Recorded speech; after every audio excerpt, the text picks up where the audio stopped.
Hello students, आज हम आपको एक्टिव पैसिव के एक्स्ट्रा रूल कराएंगे, जिसमें कि आज इम्पेरेटिव सेंटेंस है।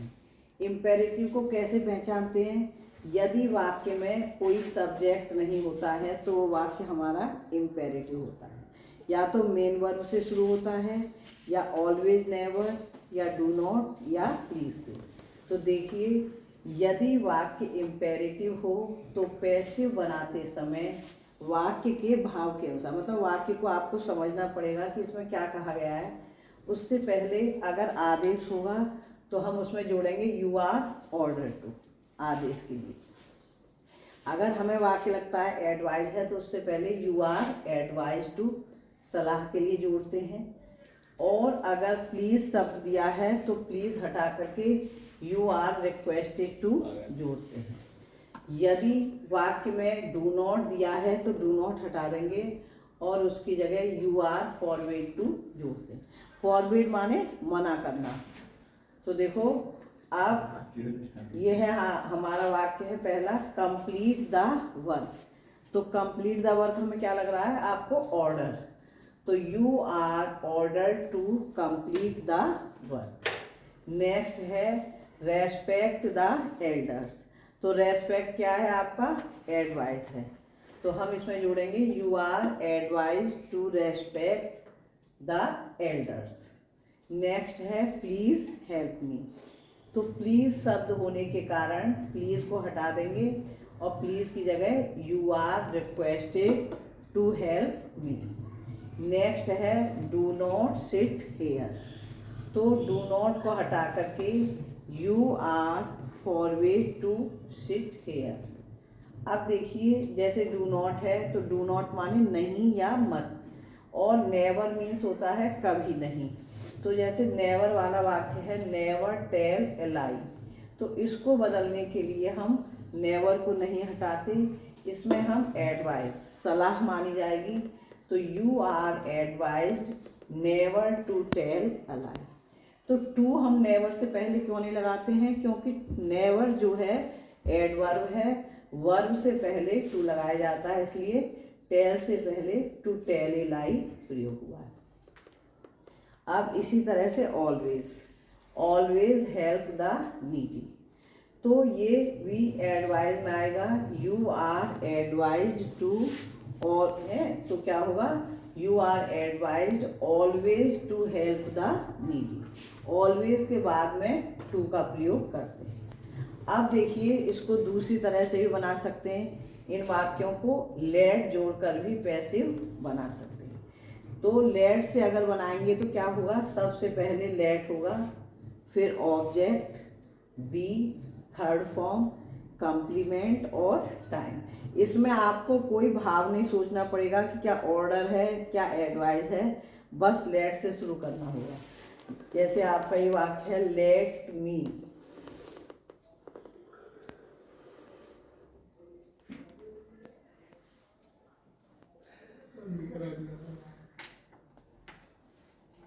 Give me the book in the class at once. तो देखिए, अब इसमें हमारे दो ऑब्जेक्ट हैं, एक मी और एक द बुक। लेकिन जो वाक्य है लेट के बाद में हम मी का प्रयोग करेंगे। क्यों? क्योंकि मेन वर्ब के बाद क्या है? मी है। तो let me give in the book in the class at once. इसी तरह से इन वाक्यों को भी आप बना सकते हैं। जैसे आपका ये वाला था रेस्पेक्ट द एल्डर्स, तो इसको आप बना सकते थे let the elders B respected. इस वाले वाक्यों को बनाने के लिए लेट में जोड़ने पर हमारा ऑब्जेक्ट होना जरूरी है। अब जैसे ये है डू नॉट सिट हेयर, तो इसको आप लेट से नहीं बना सकते क्योंकि इसमें ऑब्जेक्ट नहीं। नेक्स्ट, तीसरा नियम भी है पैसिव बनाने का। इसमें ऑब्जेक्ट के बाद शुड बी और थर्ड फॉर्म। जैसे हेल्प द चिल्ड्रन, तो इसमें कैसे बनाएंगे? The children should be help. तीनों तरीके से जो तरीका आपको आसान लगाए, महसूस हो, उसी को आप प्रयोग कर सकते हैं। अब देखो, यदि वाक्य में प्लीज और डू नॉट दोनों शब्द दिए हों तो आप उसमें क्या जोड़ेंगे, you are requested not to. Please हटा कर तो आप यू आर रिक्वेस्टेड करेंगे और डू नॉट हटा करके नॉट टू। जैसे यह है please do not tease me, तो देखो you are requested not to tease me. Translation में आज एक्स्ट्रा रूल है, यदि वाक्य के अंत में ना है, नी है, ने है दिया हो तो इज एम आर के साथ टू प्लस फर्स्ट फॉर्म। इसका रूल है सब्जेक्ट के अनुसार इज एम आर प्रयोग करोगे, फिर टू और फर्स्ट फॉर्म प्लस ऑब्जेक्ट। जैसे तुम्हें खाना बनाना है तो you are to cook the food. अब इसी का अगर इंटेरोगेटिव है तो सबसे पहले डब्ल्यू एच वर्ड, फिर is M are, subject, to plus first form. जैसे क्या उन्हें फूल तोड़ने हैं, तो उन्हें प्लूरल है तो आर लगेगा, are they to plug the flowers. अब ये छोटी सी स्टोरी है, ये बोर्ड में आ चुकी है 2 बार। स्वामी विवेकानंद देश के महान सपूत थे। तो देखो Swami Vivekananda was a great वर्दी सन। सपूत के लिए क्या प्रयोग करेंगे, वर्दी सन। तो Swami Vivekananda was a great वर्दी सन ऑफ कंट्री। कंट्री की जगह आप नेशन भी लगा सकते हैं। पश्चिमी देशों में उन्होंने भारत का झंडा ऊंचा किया। झंडा ऊंचा करना माने भारत का नाम रोशन किया। तो देखो इसे आप पहले भी लगा सकते हैं, इन वेस्टर्न कंट्रीज। पश्चिमी देश इन वेस्टर्न कंट्रीज यहाँ भी प्रयोग कर सकते हैं, वाक्य के अंत में भी। तो देखो ही रेज्ड ऊंचा किया, उठाया। The Indian flag, he raised the Indian flag in western countries. या in western countries he raised the Indian flag high. High Indian flag के बाद में आएगा। उनका जन्म कोलकाता के एक संभ्रांत परिवार में हुआ। तो देखो संभ्रांत का मतलब होता है पैसे वाली, धनी। उनका जन्म हुआ, ये वाक्य बच्चों पैसे वाइज में होता है, तो उनका के लिए आएगा he was born. He was born in a prosperous family of Kolkata. फिर से देखो he was born in a prosperous family of Kolkata. बचपन में उनका नाम नरेंद्र था। इन चाइल्डहुड, तो ये शुरू में भी लगा सकते हैं और लास्ट में भी। In childhood his name was Narendra, या इस तरह बनाएंगे his name was Narendra in childhood. अब देखिए होमवर्क में गेट आउट, तो ये क्या लग रहा है आपको, ऑर्डर। तो आप इसमें जोड़ देंगे you are order to get out. अब ये लेट और इस नियम से नहीं बन सकता, क्यों, क्योंकि इसमें ऑब्जेक्ट नहीं है। इसमें यू आर ऑर्डर टू से बनेगा डू नॉट डिस्टर्ब मी। तो डू नॉट हटाकर हम जोड़ेंगे you are forbidden to disturb me. इसी तरह प्लीज हटाकर you are requested to write it. Do not का पहले ही बता दिया। अब देखो ऑलवेज, तो ऑलवेज हटाकर क्या होगा, you are advised to get up early. Never हटा करके भी यू आर एडवाइज, इसमें नेवर ऑलवेज हटेंगे नहीं, केवल इनसे पहले यू आर एडवाइज जुड़ेगा। You are advised always to get up early, मतलब टू का प्रयोग ऑलवेज के बाद। इसी तरह नेवर को हटाएंगे नहीं, इससे पहले you are advised never to go there. अब देखो इसमें प्लीज भी है और डू नॉट भी है, तो ये दोनों ही शब्द हट जाएंगे।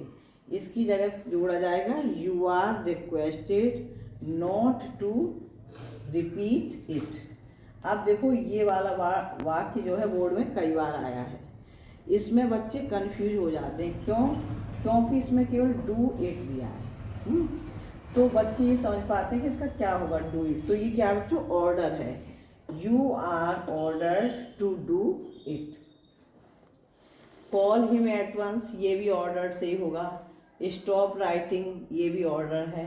अब देखो हमें काम पूरा करना है, तो ना है नी है वाले में क्या होगा, is M R 2 plus first form. तो we are to complete the work, हमें अब पढ़ना है, तुम्हें अब पढ़ना है, तो you are to read now, या आप you are to study now भी कर सकते हैं।